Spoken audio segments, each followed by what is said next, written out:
All right, Poison. We got Canelo, GGG coming up. What's your thoughts on that one? That fight there, I like Canelo. I'm not impressed with Trilogy. Why do you like Canelo? I think Canelo, he's more versatile. He can box, he moves good, he can slug, punches good. Over takes a good shots. I like Canelo. I mean, Trilogy's good, but I've never been impressed with Trilogy.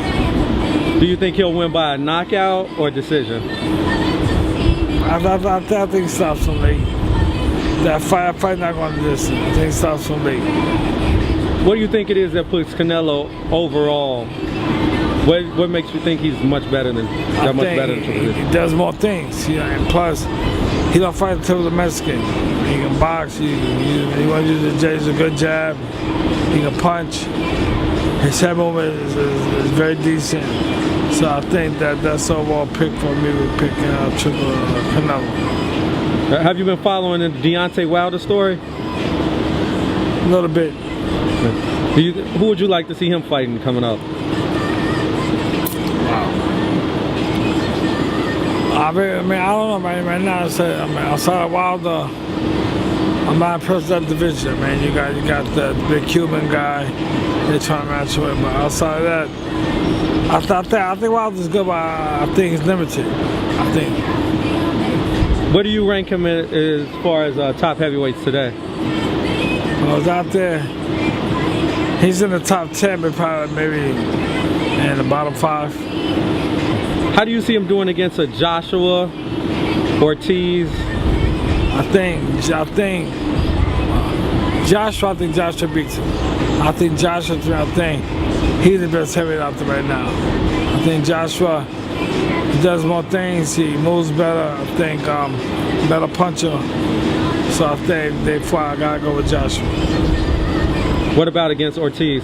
Ortiz is too big for him. Too big for Wilder, or Wilder too big for him? I think Ortiz is too big for Wilder. I think Ortiz is the more solid puncher. So I think Ortiz, he's a very good puncher, but I've never seen Ortiz fight too. I've seen him fight one time. I've seen him fight too much. All right, now last weekend there was a big fight everyone was talking about, Floyd against Conor McGregor. I noticed that it was in the United States, but more people were cheering for Conor than they were for Floyd. Why do you think American fans don't support American fighters as much as? Well, they don't like Floyd. I mean, my thing is, it's not that I don't support. My thing is, first of all, Floyd is very, very, very cocky. My thing is, we have a lot of poor people in this country, people that really need help and struggling, and every time I see you on TV, I see just you put stacks of money in, piles of money. My thing is, you don't have to show up. We all know you got money. You got a lot of it. So the constantly throwing people's faces to show up. This is what I'm making. That turns people off. There's people in this world that starving. That could just 1% of what he's showing. And for you to constantly show your money, constantly you got money, people don't like that. And what do you think about Andre Ward? Andre Ward just had an impressive knockout over Kovalev. He doesn't really get love from American fans that much either. Andre Ward is good. Andre Ward he's not visible enough. I think Andre Ward, you got to see why he don't fight as often as you want to see him fight to capture the people's imagination. He fights sparingly, and people need to see more of Andre Ward than what they do. What do you rank Andre Ward on the pound-for-pound list? I mean, I think he's in the top 10.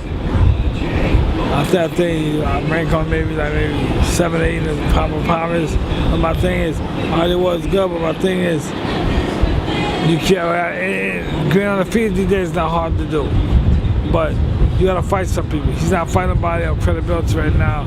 You can say rank him in the top 5 or anything like that. My thing right now, the way boxing is, from when I box it, being undefeated today to me is no problem being undefeated. Who would you have as #1 on today's pound-for-pound list? Now that Floyd retired, it's hard. I mean, truthfully, it's hard to say who's doing the one that pound. The Floyd retired. I think is, everybody's about balance or even. There's nobody outside of that who's dominating.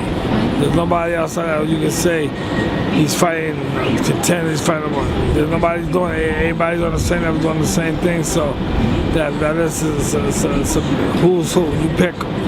There's nobody you give that spot to.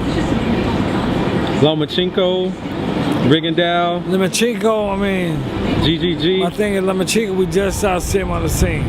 Yeah, he hasn't been exposed too much to see what he's going to be. We got to see him once he gets bring it down and fight someone else, then you can scream on him. But right now, he's good, I like him a lot. But we got to see more. He just, I think, where's he been hiding all this time? We got to see more of him. Do you think he beats Rigondeaux?